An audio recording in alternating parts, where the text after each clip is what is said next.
Angela Buckner here, the voice behind the mic.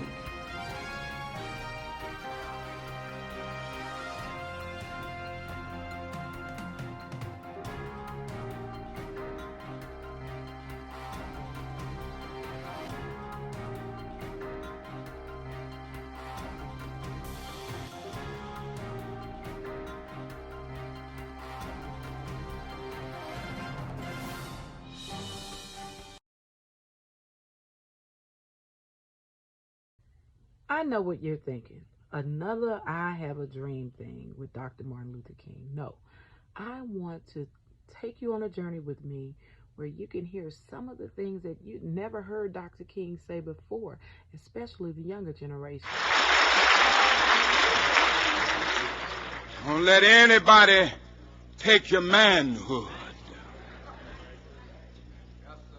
Be proud of our heritage. As somebody said earlier tonight, we don't have anything to be ashamed of. Somebody told a lie one day. They couched it in language. They made everything black, ugly, and evil. Look in your dictionary and see the synonyms of the word black. There's always something degrading and low and sinister. Look at the word white. It's always something pure, high, and clean. Yes, I'm black. I'm proud of it. I'm black and beautiful. We have to make it our business to continue to educate our younger generation in an effort to make them aware of the fact that you are black, you are beautiful, you are someone, you do have something to offer. All we say to America is be true to what you said on paper.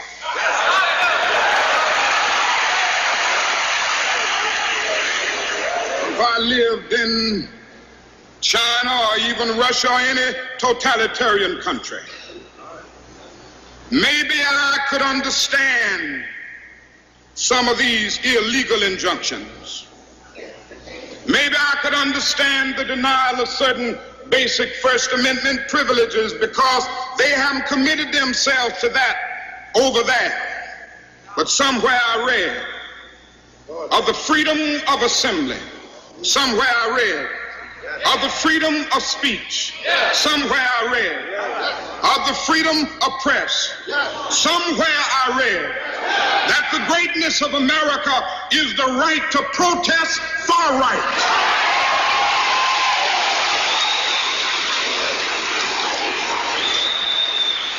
And so just as I say we aren't going to let any dogs or water hoses turn us around, we aren't going to let any injunction turn us around.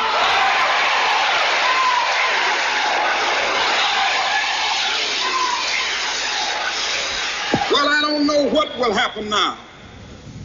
We've got some difficult days ahead. But it really doesn't matter with me now because I've been to the mountaintop. I don't mind. Like anybody, I would like to live a long life. Longevity has its place. But I'm not concerned about that now. I just want to do God's will. And He's allowed me to go up to the mountain.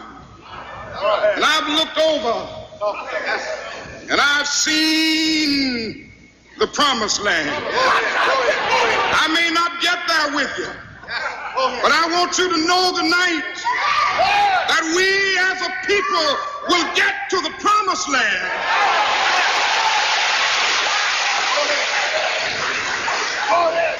So I'm happy tonight. I'm not worried about anything. I'm not fearing any man. Mine eyes have seen the glory of the coming of the Lord. Dr. Martin Luther King was a man of God, first and foremost. So we always want to make certain that we put Jesus in everything that we do. I know you're probably wondering what's the purpose for the Martin Luther King parade and why people are still carrying on the legacy of Dr. Martin Luther King, but it's so imperative that we pay attention and that we continue to keep the dream alive. We have injustices everywhere on the globe. And before he passed away, his plan was to get with Malcolm X and other people. They were meeting behind the scenes in an effort to make certain that we embrace humanity, not just a race. Yes, you're black, you are beautiful. But at the end of the day, human race is what's important. Sit tight and listen up. We stood on the balcony of the Lorraine Motel. Ralph Abernathy was still in the room. Jesse Jackson was on the ground. Andy Young was on the ground. He was leaning over the railing. Martin Luther King was leaning over the railing that separated the down from the up. He was talking to Jesse. I said, guys, come on, let's go. We have a rally tonight. I said, okay. I turned to go down the steps. I got 2 or 3 steps, and the shot rang out. Kapow! Hit him in the side of his face, knocked him to the floor, knocked one of his shoes off. I said, I'm having a nightmare. But the nightmare was that it was real. That was the nightmare. Downs, and this is today, Friday, April 5th. Dr. Martin Luther King, civil rights leader, Nobel Prize winner, and apostle of nonviolence, died violently last night in Memphis, Tennessee. The impact of his murder upon America and upon the world is of such proportions that we're devoting our entire program to an examination of his life, his death, and the effect that his passing is bound to have on the lives of all of us. Blood was everywhere, gushing from his face. So much blood. I ran in the room to call an ambulance. The operator had left the switchboard, so we couldn't get a phone. So I hollered to the policemen.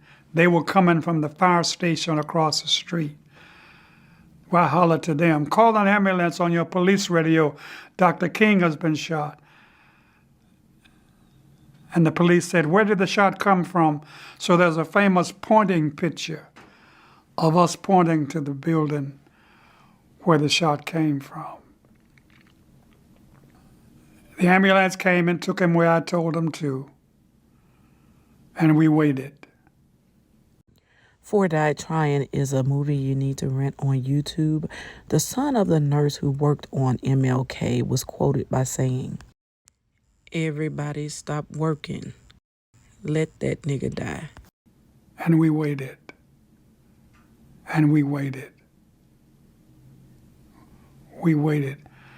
Finally, and I don't know how this happened, but finally the word came. We never used the word death. They never said he died. Never said that. Never used. We said we lost him. Today, reporter Paul Cunningham will be with us, and together in this hour, we want to present some filmed excerpts from the life of Dr. King. Later on, we'll have some interviews with civil rights leaders. Among them, we expect Roy Wilkins and James Farmer. We'll start with the news, and here is Frank Blair. There is shock, anger, and humiliation in America this morning because of the assassination of Dr. Martin Luther King. In some Negro ghettos, there was looting, arson, and bloodshed during the night, but most Americans, black and white, were left in a mood of quiet indignation. At this hour, the police and the FBI still have been unable to find the man believed to be white who shot Dr. King while he stood on a hotel balcony in Memphis, Tennessee last evening. President Johnson and Vice President Humphrey expressed the nation's sense of horror and pleaded for an end to bigotry. Thanks for watching, and remember to subscribe to our YouTube channel.